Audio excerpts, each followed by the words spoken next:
Mm-hmm. No, he wasn't young, but you can still trust me. This ain't infidelity, no, it's not cheating. When you were on my mind, yes, he looked like you, but I heard love is blind.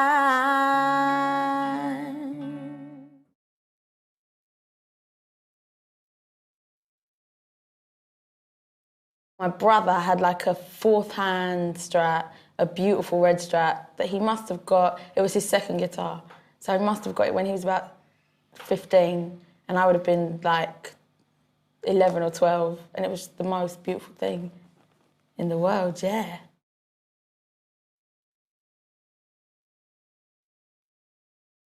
It's such a beautiful guitar. I mean, it's got to be probably the most attractive guitar there is, you know, but I don't know, just everything, you know. I don't know whether it was the fact that it was the first electric guitar I saw or, you know, because I was really young, but it's just, you know, the guitar or just the shape of a guitar represents so much, and especially when you're young and you're growing up and you're looking at the world in different ways, you know.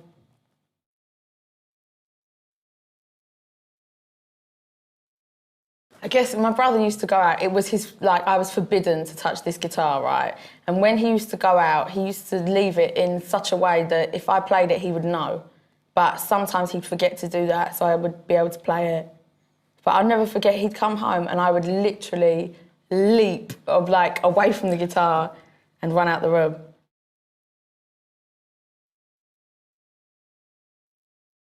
I've started playing on his guitar. I mean, it's easier to play an electric. So that's how I learned, you know, when my fingers were still really soft, you know. But then I got my own acoustic and I was okay, you know. It was so good to not have to say, can I use your guitar? You know, it was my guitar. And then he'd have to come to me and say, can I use your guitar? It was great. It's great.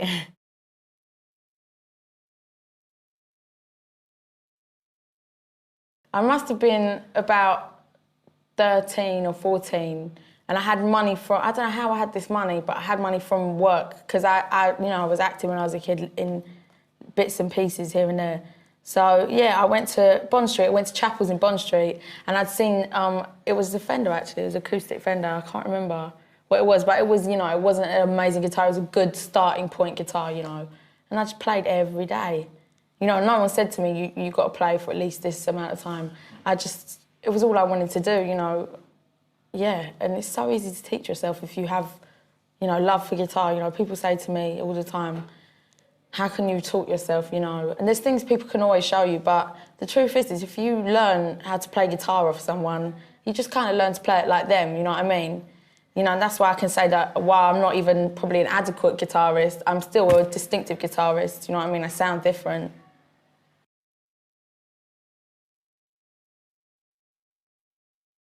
Well, I was just saying before, you know, I never really liked a lot of guitar bands. You know, I always loved Hendrix, always. There's room in everyone's life for Hendrix, you know what I mean? But I never really liked a whole bunch of bands, you know. I liked that kind of 70s stuff, Velvet Underground. I loved the way they use guitars and just stuff like, the stuff I listen to is more, the stuff I listen to, if it isn't hip hop and if it's not straight traditional jazz, it's stuff like Rotary Connection and Minnie Riperton, that kind of stuff, you know, I love all that, you know, and Weather Report, you know, that's the kind of guitar I listen to.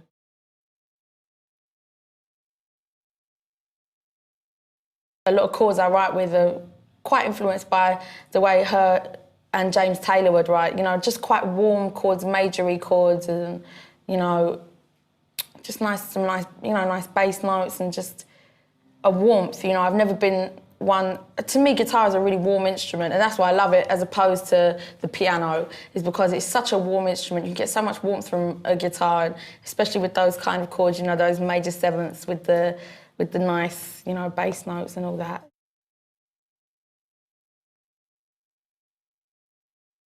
When you have a guitar, it's not so much like, I know I look good. When you walk out, I know I look good. It's more that you feel power. I guess it must be akin to having a dick, because I've never had a dick, obviously. It must be like that. When I go on stage with and I've got a guitar, I feel like no one can touch me. Like, not in a I'm so good way, but just in a, I feel it's all my strength, like, here, and it's, I don't know. The guitar, to me, the guitar represents, like, my music that's inside me, but in external, you know what I mean? The external. So I guess that's why it's like having a dick. It's like myself, but out, I guess. No, it is. It's a fine thing. It was with Yeah, Hendrix. I guess so, yeah. Definitely. Yeah, Definitely. and that's what it is for me. It's not so much an image thing, it's just that I feel like my own thing goes when I have a guitar on stage, I feel strong.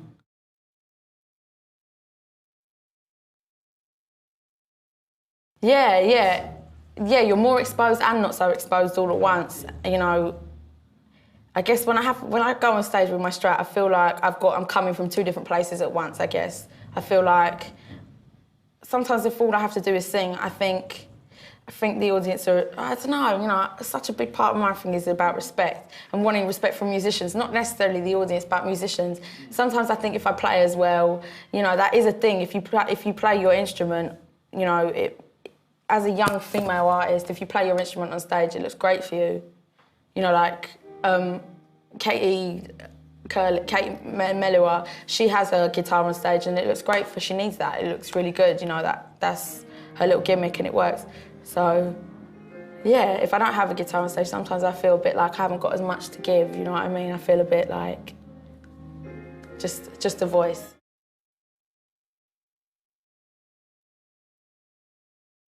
If you're a musician, you either you go one of two ways. You either completely devote yourself to your musicianship or you don't, and that's literally it. And, you know, I wish I could be that kind of person. I think I'm the kind of person who in life, I need more than just what I can get from life. I need to express myself fully through a guitar, and I will be able to do that, please God, in 10 years. I know I'm missing out on something by not being able to express myself like that. But people like PJ Harvey, I have so much respect for people like that. She looks amazing with her guitar, not just because like there's a girl playing the guitar, wow, because she has so much strength. You can see the strength that the guitar gives her, you know, it just comes out of her, which is the same thing I have. I wouldn't say, in real life, you know, I'm not shy, but I'm not someone who's all over something. When I'm on stage and I have a guitar on stage, you know, I'm like a man, I guess.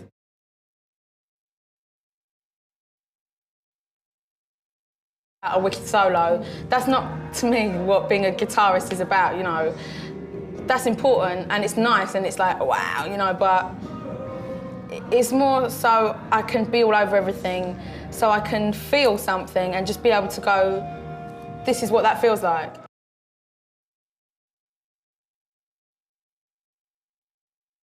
Tonight is such an amazing thing. I love doing stuff like this, which is just about musicians and not about, these are the musicians we'll be releasing this year with our little record company package. Like, I love stuff like this. It's so amazing to be a part of it, and you know, something like this you feel like, yeah, I must be all right because these are legends, and these aren't people who are here just because they're famous. These people who are here because they're like, their musicianship and, you know, they're legends, you know, so it's amazing to be around people like that. But, you know, I keep calling Brian May Sir, that's quite, I keep calling him Sir. But what else do you say, you know, like... Well, that's really embarrassing. I know, that's what, he probably hates that. He's probably like, she called me Sir, don't talk to her.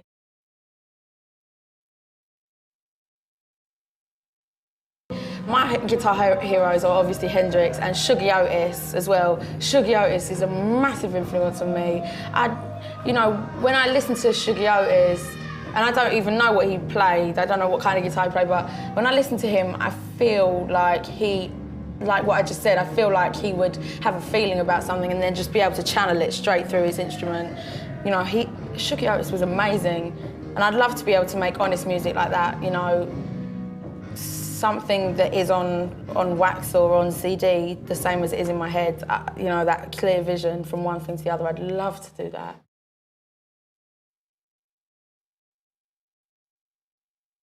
I like anything that sounds like nothing else, you know what I mean? I like things that just sound different. you know, I just like things that stand out, really.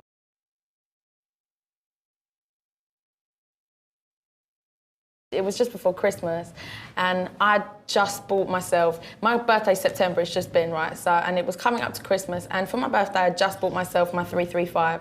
So I didn't have any excuses to go and buy another guitar. And I knew that if I bought another guitar for, what, 600 quid, my mum would have a go at me. So I bought this guitar, and I didn't live with my mum then, I lived elsewhere, so I thought she will never find out, I'll just, whatever. And I had hooks in where I used to live. So I put my new guitar, I put my 335 on one wall, my brand new, beautiful Daphne Blue Strat on the other wall. Beautiful. My mum comes in, like, the same day, and she goes, "What's that?" And I was like, "It's not mine." And she was like, "Whose is it then?" And I was like, "It's for Alex." And I basically told her that I'd bought it for my brother for Christmas. And I lied just so I could have this guitar. And Christmas came around, and they were waiting for me to give my brother this guitar, but I never gave him this guitar, so they never said anything. They weren't, you know, because they didn't want to embarrass me in front of him or anything, so they didn't say anything. And then Boxing Day, my dad rang me up. "Yeah, what are you going to do about that guitar you were going to give Alex?" And I was like, "Yeah, Dad, you know what? I've got kind of attached to that guitar now." And he was like, "Oh, whatever." But I had to keep that one under wraps for like 2 months. I had to keep saying to my mum, "Yeah, I'm going to give it to him," and then I could pass it off like, "Yeah, you know what? I started playing it a lot with gigs, and I should really keep it now." But I had to pass it off as my brother's for a couple of months.